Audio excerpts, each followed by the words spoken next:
কল্পনা করুন, একটি অপরাধ সংঘটিত হয়েছে। ঘটনাস্থলে কোনো সাক্ষী নেই, কোনো প্রমাণ নেই, শুধুমাত্র একটি চুলের গোড়া পড়ে আছে।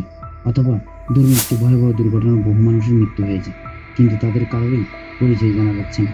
কিংবা আপনার শরীরে এমন একটি রোগ বাসা বেঁধেছে যার কোনো কারণ ডাক্তার খুঁজে পাচ্ছেন না। এসব রহস্যের সমাধানে একটি পথ, আর সেটি হচ্ছে ডিএনএ। আজ আমরা জানাবো কিভাবে আমাদের শরীরে ক্ষুদ্রতম এই অংশটি বড় বড় রহস্যের সমাধান করবে। ভিডিওটি শেষ পর্যন্ত দেখুন, কারণ এই তথ্যগুলো আপনাকে অবাক করে দেবে।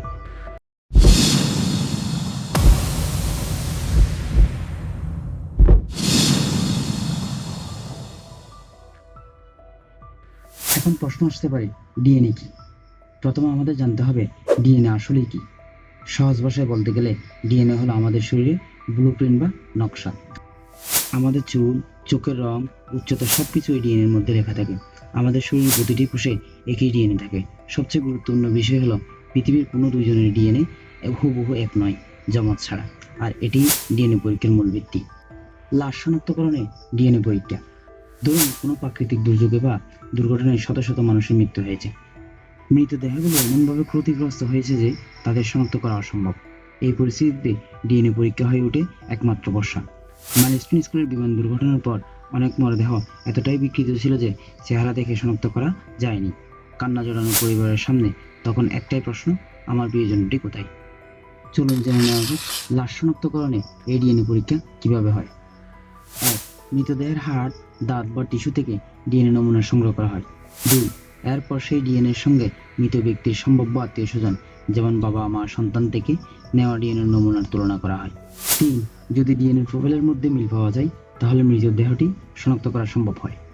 এভাবে অনেক কঠিন পরিস্থিতিতেও প্রিয়জনের পরিচয় নিশ্চিত করা যায়, যা পরিবারকে কিছুটা শান্তি দেয়।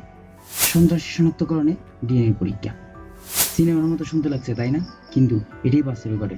কোনো অপরাধস্থলে যদি অপরাধের সামান্যতম কোনো নমুনা পড়ে থাকে, যেমন একটি চুল, লালা, রক্ত, এমনকি সিগারেটের বাট, তাহলেও তাকে শনাক্ত করা সম্ভব। বাংলাদেশে ডিএনএ টেস্ট ব্যবহার করে সন্ত্রাসী শনাক্তকরণের সবচেয়ে আলোচিত ঘটনা হলো 2016 সালের গুলশান হোলি আর্টিজান বেকারিতে জঙ্গি হামলার পর সন্ত্রাসীদের পরিচয় নিশ্চিত করার প্রক্রিয়া। এটি ছিল দেশের ইতিহাসের অন্যতম ভয়াবহ নজরবিহীন জঙ্গি হামলা, এবং এই ঘটনার তদন্তে ডিএনএ টেস্টের গুরুত্বপূর্ণ ভূমিকা পালন করে।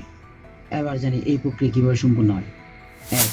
অপরাধস্থল থেকে নমুনা সংগ্রহ করে ল্যাবে পাঠানো হয়। 2. ল্যাবে সেই নমুনা থেকে ডিএনএ প্রোফাইল তৈরি করা হয়। 3. এরপর সেই ডিএনএ প্রোফাইলটি পুলিশের কাছে থাকা অপরাধীর ডিএনএ ডাটাবেজের সঙ্গে তুলনা করা হয়। 4. যদি কোনো মিল পাওয়া যায়, তাহলে অপরাধী ধরা পড়ে যায়।